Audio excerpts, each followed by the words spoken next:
into the whip around. Normally we have more games to cover, but I picked out about 10. That we could talk about a little bit. West Virginia, 42, Cincinnati, 21. I said it on Dawson's Diner last week. Is Emory Jones realistically going to take advantage of this terrible West Virginia secondary? The answer is no. What I did not expect was West Virginia without C.J. Donaldson to just obliterate Cincinnati. Did I watch this game? No. But a quick box score snipe will tell you everything you need to know. It was domination. Domination. No CJ Donaldson. Remember this. No CJ Donaldson. Okay. Rushing yards, 424 for West Virginia. Yikes. 154 of those from Garrett motherfucking Green, man. Yeah, that guy's stud. a baller. Every time I watch the guy, I love it. And also, Jaheim White, this is also why I wasn't worried because I took this. I neglected to mention this. I did take this knowing that CJ Donaldson was injured and that he was not going to play likely. Jaheim White, before this game, was averaging like 7 yards a carry. Now he's averaging like 8 yards a carry. So Jaheim White is still good. By the way. That offensive line is still from Pennsylvania. Yeah, that offensive line is still electric. That was domination. Domination. Sorry, you Cincinnati folk, you Cincinnati fans. I don't know what to tell you. Can Brady Lichtenberg take you to the promised land in the future? I don't know. You've seen him in some action this year a little bit, but it wasn't enough. And what sucks is that like early in the year, but he looked so good. Emory Jones was balling out. Corey Kiner, you got him going on the ground game, and you just never saw it again. I guess Corey Kiner had a good game against Houston when they won. Was that Houston that they won? Cincinnati? Yeah, they beat Houston last week. So tough. Let's talk about Duke, Virginia. Virginia once again finding a way to upset. Now, are we going to go on here and slander Mike Elko for losing to Virginia on the road? Which, by the way, the talent level between this Duke and Virginia team, it's not significant.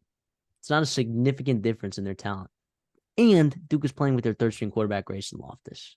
So are we really going to go on here? Played well, by the way. Yeah, he played well. Played well in the second half. Well, I like Kevin Johns a lot, dude. I also like Jacques Moore. I know he's not the starter. I know like Jordan Waters gets more carries. I think Jacques Moore is a dude. I think he's a dude. He also could get the benefit of, being a little change of pace guy, but Calandria starts this game for Virginia, does what he does. Super frisky. He's going to throw 4 picks. He's going to throw 4 touchdowns. I mean, what's he going to do? He gets frisky this game, and he throws for 278 and 3 tutters. I don't know. Any other comment other than also, I will address this. If you've been following our show for a while, when we previewed Virginia, right? The additions at wide receiver, I was not impressed with. A lot of people were more impressed with Malik Washington than I was. All I saw was, and I quote, a bowling ball with good hands. That's what I said. God. He's not a big guy. He's 5'9" or 5'8", 194. Oh my God. And he has balled out this year. He's looked like a good receiver. Yes. Now, is he going to be an elite NFL talent? Maybe not. But respect Malik Washington for absolutely shutting me up. You have been awesome this year, man. You have been awesome. So, for cool. Virginia, I do think it's good to see Tony Elliott get a couple wins here in conference. They're on the conference schedule. Like in terms of like for Virginia was tough. Tennessee, Maryland, at Maryland, and then James Madison's. Obviously lost this week, but like it's a good football team. Okay, and like Virginia's not supposed to beat Miami, NC State. Like they're not supposed to beat those teams, Louisville's, but they've been competing in these games. Right, they're putting up fights. They're winning Duke in North Carolina. Like that's, you're seeing progress here from Tony Elliott, which is a good thing. One loss. Is it going to work? Who knows? But yeah, 1 possession game against NC State that he lost. 1 possession game against Boston College. An overtime loss to Miami. And a 1 possession game with Louisville, which you could have won that game. If you were watching that last week on the weekday, they could have won that game. So yeah, again, almost only counts in horseshoes and hand grenades, right? And I'm still not sold on Tony Elliott quite yet, but he's got time to prove me wrong. At least Anthony Colandrea does, because that guy is awesome. And yes, by the way, this loss does not change anything about my feelings towards Mike Elko and the Texas A&M job, like, or any other job for that matter. Mike Elko has done a lot to earn a better coaching job. The thing is like we talk about with like teams that are not like, yes, Duke has played really well and have played above their standard, but especially without, their quarterbacks, like this team definitely goes down a notch talent wise. If you are not superiorly like better than the teams that in the rest of your conference, in the middle to low part of your conference, you're going to struggle to win all the games you're supposed to win in conference play. Prime example is the Big Ten West. Okay. Like all those teams are very comparable in talent wise. Unless you think, yes, Iowa, I guess Iowa's the exception that they win for whatever reason. We'll talk about that next. But like Wisconsin, Nebraska, Minnesota, like these teams are a little bit better than the teams that they're playing. But that's why a team like Northwestern can sneak out wins, because like you don't have that big of talent gap. If you don't bring your A game, especially on the road, like you're gonna lose. And that's what Duke was in this game. I agree. Speaking of losing on the road, Illinois blowing it in the fourth quarter to Iowa. How do you not go for that, by the way? That 4th and 1. Yeah. Okay, well, here's the thing. I get it, Iowa. And like a lot of times I do agree, like against Iowa, I'm a believer in you take the points. Like yes, you take the points I agree with that. Like a field goal, like to make it, yes, you're keeping a one possession game, but to make them go and score a touchdown, a lot different than to go down and get a field goal. Okay. Yes. And like Minnesota took that exact route and they won. Right. They put up 12 points and they won against Iowa. But like you let this team hang around in games enough, like they're gonna out execute you down the stretch. And like that's kind of what happened here. Yeah. Analytically, like if you're watching on YouTube, you can see our graphics. Also, if you're watching YouTube, make sure you like and subscribe, of course. And if you're on Spotify, give us a 5-star review. But of course, if you put any of these other teams up here on the graphic in that game, in that situation, I say go for it on 4th and 1 on the opponent's 6. When you have a chance to really put this game away. But against Iowa, like you said, you kind of take the points. I understand like the analytics part of it, but that's where the human aspect of coaching is, knowing who you're playing. So I don't entirely disagree with it. Is that crazy? I don't know. I feel like Brett Bielema made a decision based on the team that he was playing against and not just blindly sticking to the paper, which is what I think makes good coaches.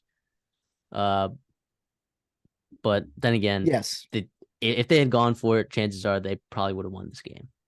We do have the benefit of hindsight, like we do, like right, like so like obviously that plays a factor in it. But the bright side here, like I like that they started John Paddock. I know like he talked about Altmaier, it's not going to lose his job because injury, whatever. But like John Paddock earned that job. Okay, been playing well, been playing really well, and he went on the road. And yes, he didn't put up county stats, but that's him to drop back 47 times, and he did 49 times, and he did, and like. They had a real chance to win that football game, and they didn't. Credit to Deacon Hill, I guess. 19-29. They're getting more creative. Okay, like Caleb Brown is really coming on. The Ohio State transfer, they had high hopes for, and they needed him to. They needed a wide 10 receiver targets. to come on. Yeah, which is good because they have nobody else in the offense to throw the ball to. Right, Nico Ragney, he's yeah, he is what he is. Like Caleb Brown is an explosive player, and they're starting to use him. And they're finding a running game, explosive run plays. Like that's what Iowa football is right now. Hit deep shots, find Caleb Brown, right, and screen passes, whatever else you can do to get him open and to get the ball to him. And then, explosive plays in the run game, as well as obviously play great defense. I will say, like Kirk Ferentz, you saw it on our Twitter post if you follow us at the Redshirt Sophomore. Like that Kirk Ferentz has done a heck of a job. And normally I'm uber frustrated with like his style and whatever else, like, but he has done a heck of a job with his team, all the injuries, all the adversity. I get it. They have 9 wins and none of them are impressive at all, but you still have 9 wins. Yeah. Okay. I hate to be a backhanded compliment here, but like he should win coach of the year in the Big Ten. Him or our guy from Northwestern. Yeah. David Braun. Yeah, we'll talk about that later. Let's move on. Speaking of coaches, Chip Kelly on the road. Just kidding. Obviously. On the road from LA. They went to their home stadium to play USC, and they slopped them 38-20. So USC ends the season 7-5. Caleb Williams, 7-5. Caleb Williams, 7-5. What a waste. We did see it though. Like there are obvious flaws on this team, and it's not just the defense. I get it. That's the easy to play the blame game, but there are flaws offensively, offensive line, like that this team just struggled with. And like for all the weapons, for all the like this is the most disappointing team in college football, without a doubt. Without it, you return the Heisman Trophy winner. You bring in another great transfer portal class, and you waste it, right? Like I get it. Like you had a tough schedule. Okay, you lost all the games you lost to were top 20 teams. Okay, top 25 teams. So I get that's frustrating. But like if you're USC, your standard is higher than everybody else's, and especially in the Pac-12. Right, like you should not go 0-5 against top 25 teams. You barely beat an Arizona team at that time, was not even peaking yet. And if you'd play them again, I think Arizona would win by 3 touchdowns, two touchdowns. I'll be respectful here, but yeah. What do you think? Yeah, well, I'll talk a little bit about UCLA. I mean, so the whole Chip Kelly story, like that they're planning on firing him, right? But the athletic department hasn't said anything, so like we don't know if he's actually getting fired. I don't know that he actually should get fired. Like, yeah, I don't understand that. Here he does his job, right? Rallies up that defense. They go crazy. Goes out there with Ethan Garbers and puts up 38 points. So I did his job this week for sure. Yeah, some of the losses this year have been really painful, but they have had an absolute quarterback carousel, whether it's injuries, inconsistencies, and that's supposed to be Chip Kelly's thing, but there's also certain games where he's schemed some stuff up and he's gotten wins. So now, granted, they'll probably end the season 8-4, 7-5. The expectation was a little bit higher than that if you're a UCLA fan, but it's been a tough Pac-12. It really has. So, yeah, that's a good win for them. And the thing is about Chip Kelly, like when he took over that program was a dumpster fire. Okay, Jim Mora did not leave it in very good condition. Fun fact here, by the way, for Arizona fans, guess who was the interim head coach when Jim Mora was let go, 2017? Judd Fish. Isn't that crazy? And I was back 4 years, 5 years later.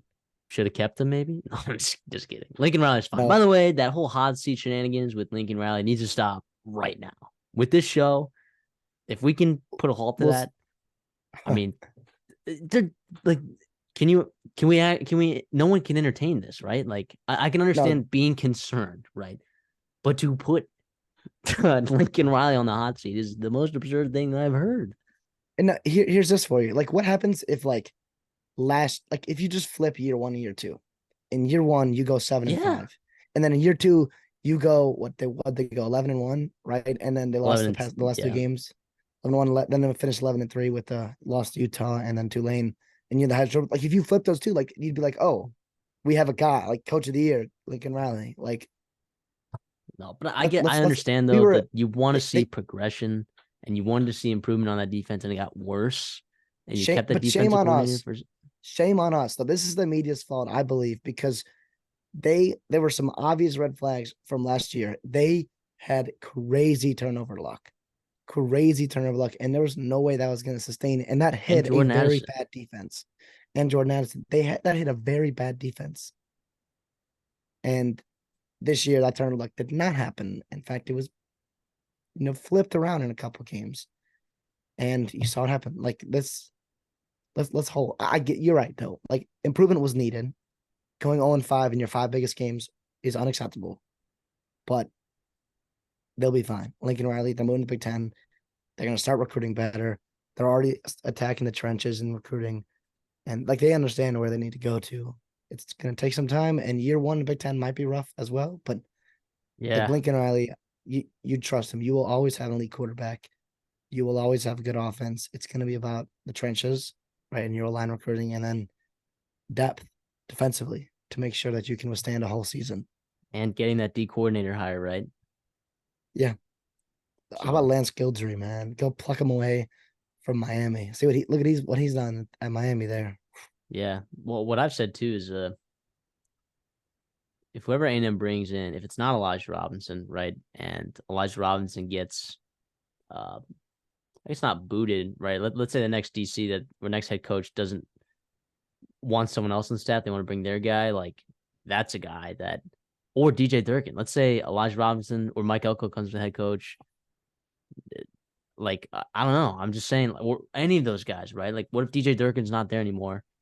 You go hire DJ Durkin. Not that if you follow the show, and even though A&M's defense has been pretty decent this year, I'm not the biggest fan of DJ Durkin, but he can develop the linebacker position and create a little bit of physicality.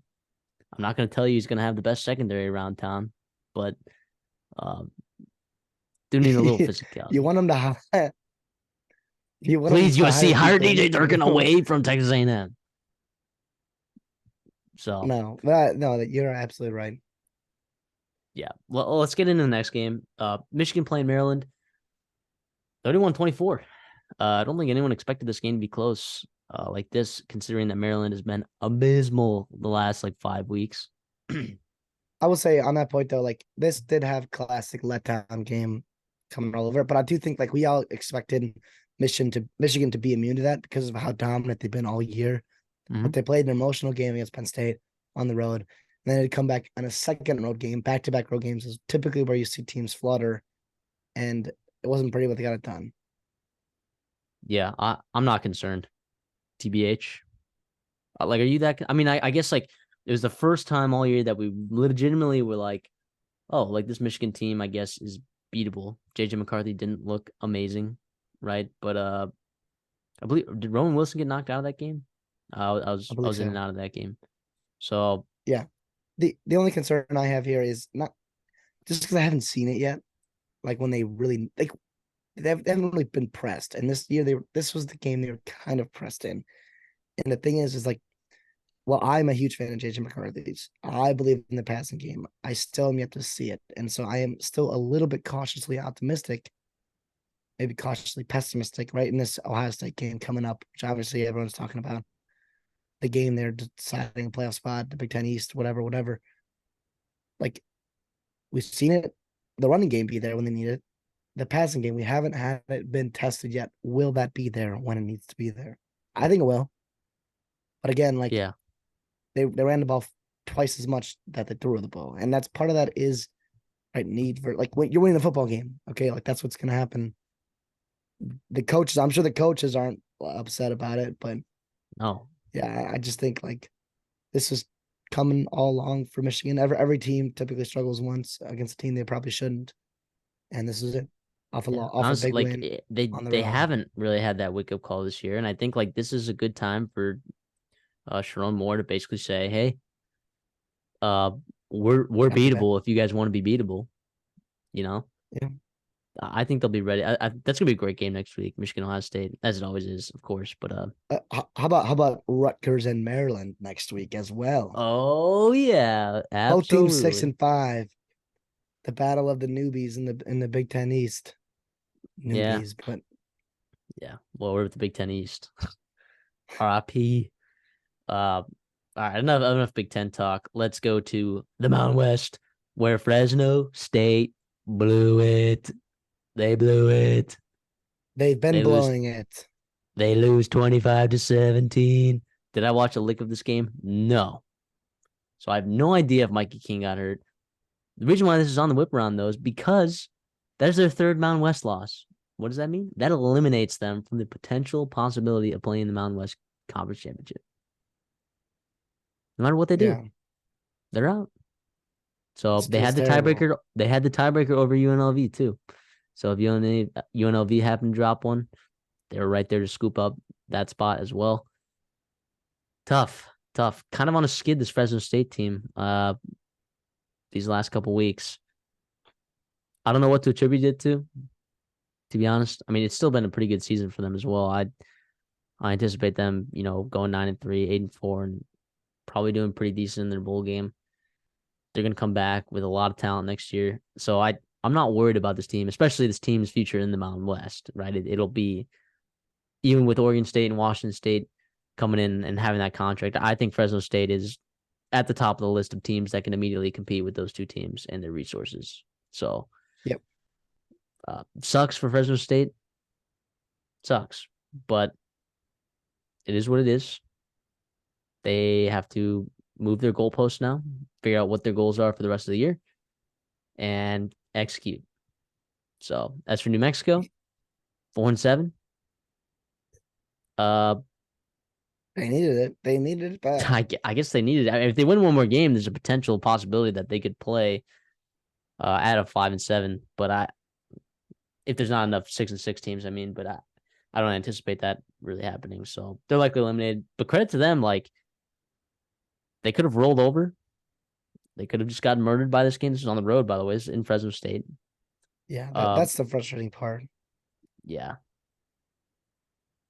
So I don't know. And I know that, like, Danny Gonzalez has been on the hot seat for New Mexico. I don't know that he's necessarily the future of New Mexico. New Mexico fans, I'm sorry if I'm botching this all or this take because I don't watch enough New Mexico football. But it's possibly time for a new change pretty soon there in New Mexico.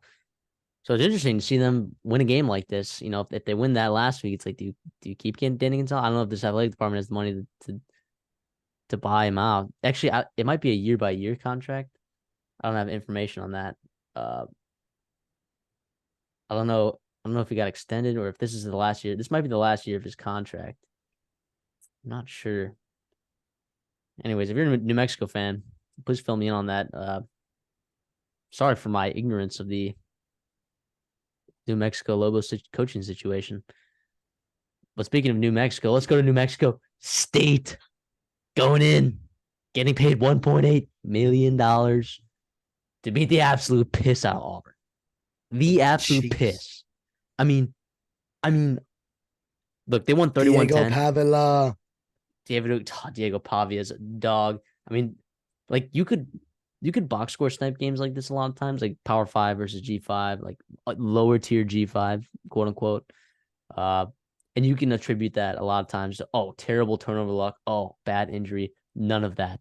This was obliteration. I don't know. Do you have the stats pulled up right now in the game? Yeah. It was about as bad as it seemed. If you saw this and you just said 31-10, Auburn wins. They probably had 200 more yards. Right, they're very efficient on third down, yada, yada, yada, whatever. There were no turnovers in this game. You talked about that. Like, New Mexico had 415 yards. They ran the ball. They threw the ball. Auburn actually threw the ball with a little efficiency. I watched some of this game here, but the running game, how can you not run the football at home against New Mexico State? Yeah. I get it. Pavila is a stud. I get it. New Mexico State ran the ball. Jerry Kill's got an interesting offense. Yada, yada. I've heard it all, okay? Same time, like, you are Auburn. This is the SEC. You have to be able to run the football and to play good defense and to win this game. If you're Hugh Freeze and you're trying to win over 6.5 games for all the bettors that took over Auburn, you have to win this football game. Right? Obviously, I took Auburn's over. Super frustrating. Like, the killer. I do think Hugh Freeze will be fine here. Like, I know everyone loves to say, Saban lost to UL Monroe in year one, but, like, that's a valid thing. Like, this job, it was a rebuild. Right, like, Brian Harsin did not have this thing going well. They're recruiting well, and they were playing well, competing in some games, and this was a step back. But I do think they're still on the right track. They will get it together. It's year one. You won 3 games in conference, which I know for Auburn is not the standard, but hey, you're going to a bowl game, okay, and that's step one. Step one to building Auburn back into a SEC West contender, I guess. Well, in the new SEC, just like a contender in general for that 12-team playoffs. 12-team playoffs. Jerry Kill has defeated Hugh Freeze by a combined, I think it's 50 points, like the last 2 years. I'm gonna say ballpark. That's a ballpark number. That's crazy. Jerry Kill should be on a lot of teams' radars right now. I think he will be. AKA Syracuse. Yep. Mississippi State. He shouldn't be out of the picture there. I mean, Michigan State.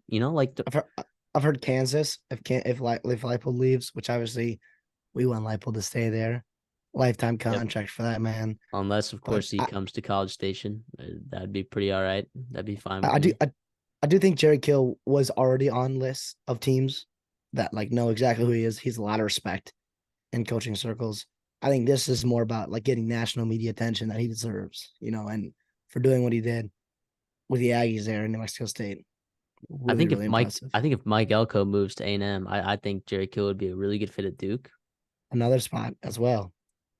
Yeah, I again, you mentioned it. Super impressed with how like 2 years ago this team was bottom 5 team in FBS. Awful.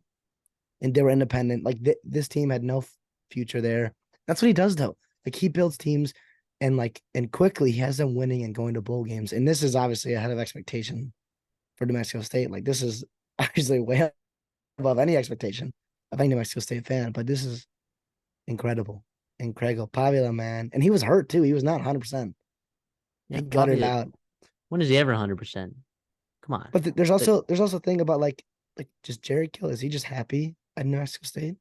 Like he can go switch go to Syracuse and struggle to win 6 games in the ACC and probably be on the hot seat, or he can win 6 games in New Mexico State, 7 games, and be a hero for him. I agree. Let's move on. Oklahoma State, Houston. Reason why I put this game on there, Oklahoma State 1 game closer to clinching a chance at the Big 12 title. They just need one more win. They just need one more. Houston falls to 4-7. In the first half, it was Houston had a chance there. As a guy who has an Oklahoma State future to win the Big 12, I was sweating a little bit. I was definitely sweating a little bit, but I wasn't really paying close attention to this game. I had some other games on. You look at that second half, they kind of blew them out 24-7 in the second half. Ollie Gordon got his. Al Bowman does his job, and they come out with a win. Yeah, Houston started off super hot. That was the frustrating part, is all of a sudden you look up and this game started and it was 23-9, and you're like, oh, okay, Houston. And then obviously Oklahoma State stormed back, outscoring them 34-7, and they did their thing.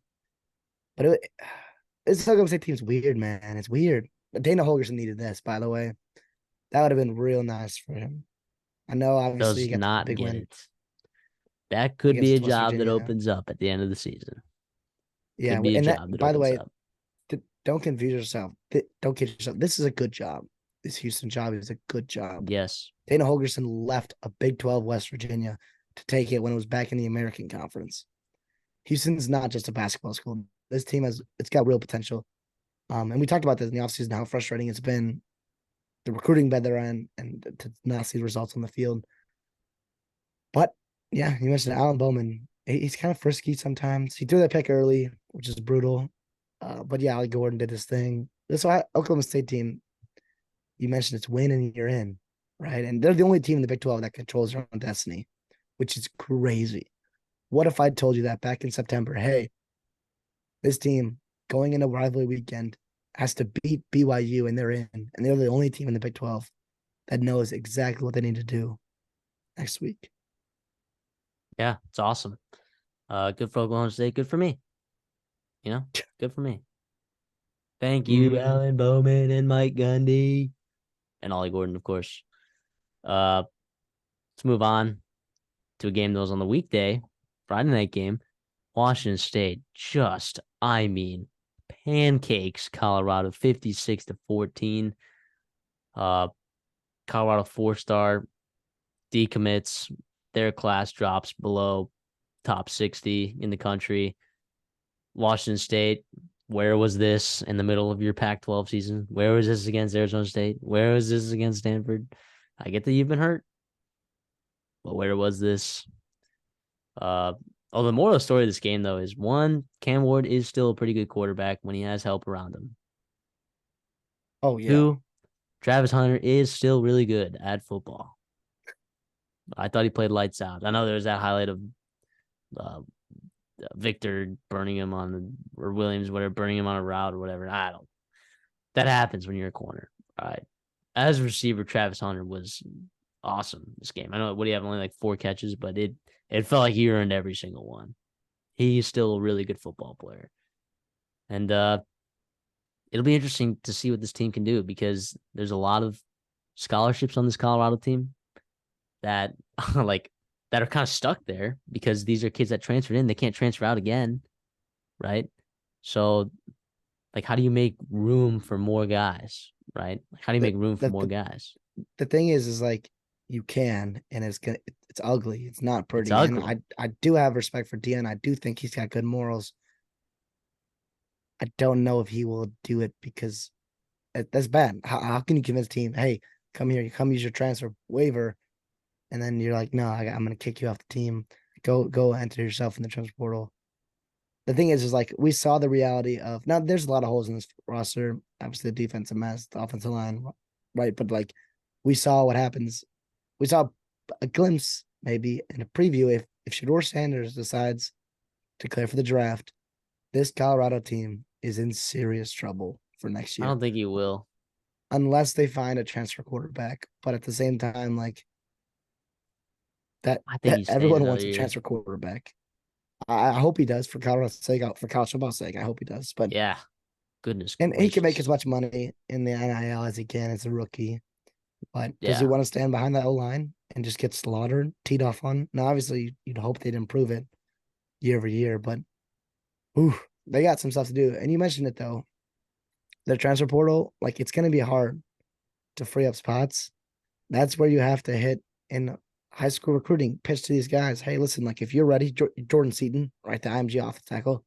If you're ready to come in and play Division I football right away, which he is, come to Colorado. You will be a class builder. You will be the gem of the class, and you will be the face of college Colorado, and alongside a Shedeur Sanders on offense. Like this, yeah, it's tough.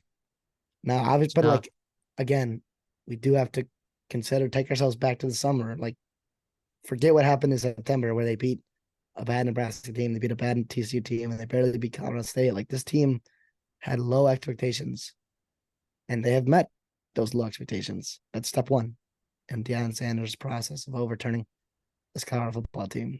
You know what I mean? Yeah. Yeah. Speaking of brutal, you know it's brutal? Losing to Northwestern. But 6 teams this year have lost to Northwestern. So unbelievable. I think that there's a recording out there, I think, of both of us saying that there is a 0% chance that Northwestern makes a bowl game this year. I don't know verbatim what we said, but it was somewhere along the lines of this team is terrible. And David Braun officially gets the win, gets bowl eligibility, gets the job. Yeah. After going in this year as the defensive coordinator, and the Pat Fitzgerald scandal happens. Unbelievable. Now, Purdue, it's not very flattering of a team. Not much to talk about there. 3-8. Tough year for Ryan Walters in his first year. But goodness gracious, man. And like, I know Ben Bryant played in this game, but Northwestern's won games without Ben Bryant at quarterback. Like, this is a wildly impressive coaching job this year.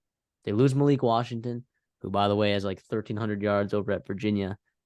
I mean, they lose they had like 4 draft picks. Evan Hall, the tackle from Maine South, Illinois. Peter Skronsky. Yeah, Skronsky. You had Cam Mitchell, gone. And the